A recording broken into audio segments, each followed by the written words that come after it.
So Rahom here for Punch Out Boxing. I'm here with Mikaelamayer, looking lovely, and gave me a couple of compliments.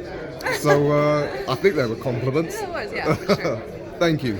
So welcome back to London. It's springtime, not as sunny as California, but you love it over here. Tell us why. I actually haven't been. I'm from California, but I live in Colorado. So when I left Colorado, there was still some snow on the ground. So this is nice. Mm-hmm. Yeah. But I like being back in London. You know, I chose to fight here again. So that's a good sign. You know, despite what happened last time I was out here, I love the fans. I love the energy they bring. And yeah, they're a fun crowd of people.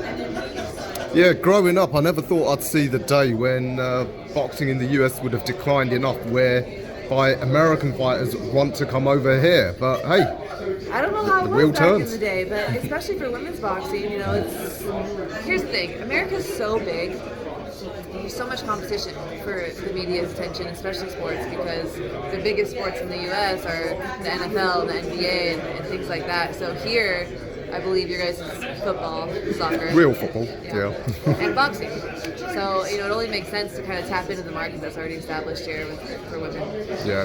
I wonder, do you think the fact that women's boxing gets more traction here, is it America, does it have still a lot more of that sort of macho culture where, you know, it's just so big. men? It's just so big. Like right now, it's so hard to compete with the athletes that have that constant spotlight and constant media's attention. It's hard. So it's something that I've always been passionate about breaking through for women in America, women's boxing. And, you know, we're doing a good job. We're doing what we can.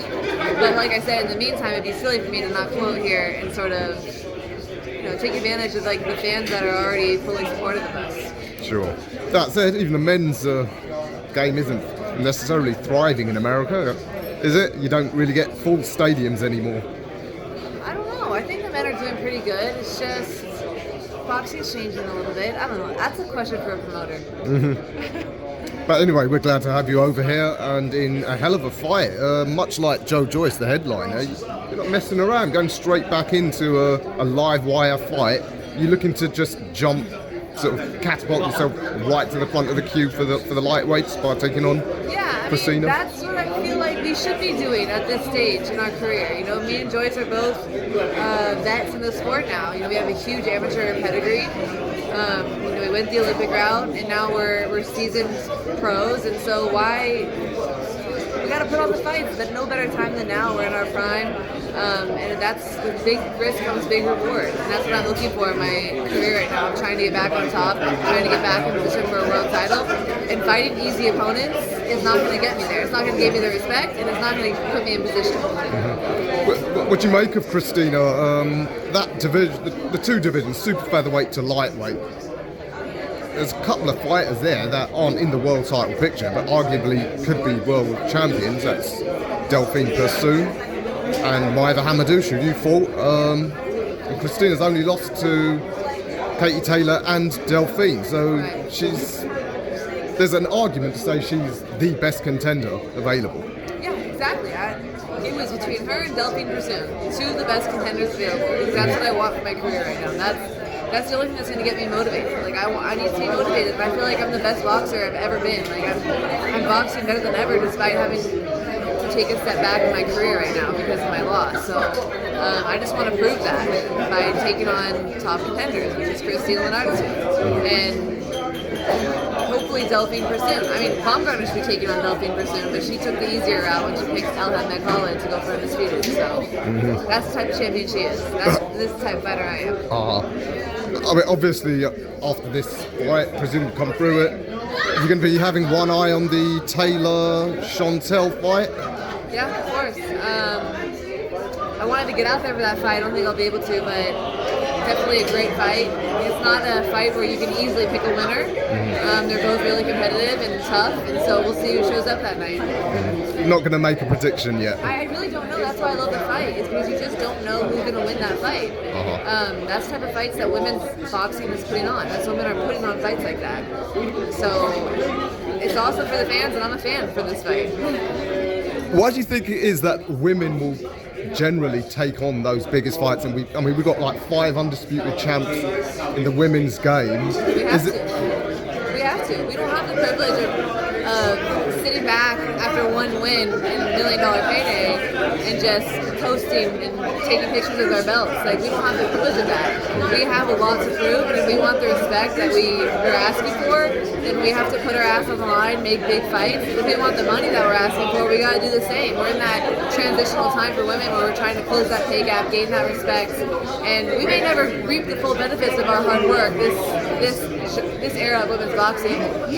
But you know, we all have a dream for the next generation that will have made a difference, and they can have a more successful, easier career path. I was thinking it might be in your interest for Katie to win, because then she might stay at 140, leave the 135 division wide open. I'd love to see some sort of a Super 6 or Super 8 tournament between a whole load of you girls. That would be great. I don't know if that'll happen. Don't hold your breath. But I don't think Katie will stay at 40. I think she'll come back down to 135. But we'll see. I would love to step in the ring with Cameron or Taylor. I think they're both worthy opponents. Great to have on my resume. I would love that. But we'll see how things play out. That's what's so exciting about the women's division right now. It's so many things can happen. Absolutely. You know, I'm shooting to fight Katie because she is a champion right now. But by the time that happens, who knows if she'll be champion? We just don't know. Things are switching up so fast. Sure. We saw your dramatic height on the face-off. You're 5'9", right? So you've got the frame to be moving up weights. Do you think would you like to be a multi-weight world champion? Yeah, absolutely. That was always the plan. It was always part of the plan to move up. It was part of the plan to move to 135 a while ago, probably a couple of years ago, because I've been fighting at 130 my entire career. But you know, I had a goal, so I was trying to see that through. And now that I've moved up, I can feel it, and the strength excites me. The being a little bit fuller really excites me. So, and I know I'm not going to stop here. Like, I have the height to continue to go to 140, 147 over the course of my career, which is another 3, 4, 5 years. And any of these young upcoming ladies that you've seen that you think, oh, a few years she could be a threat to me? Oh yeah, so many. There's so many great girls coming up.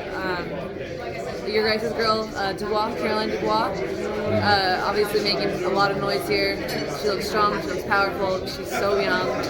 She's gonna definitely grow and evolve into a great fighter, so we'll see her. I don't know if our timelines will cross or not, but yeah, lots of them.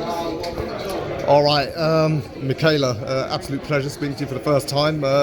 Yeah, look forward to Saturday night.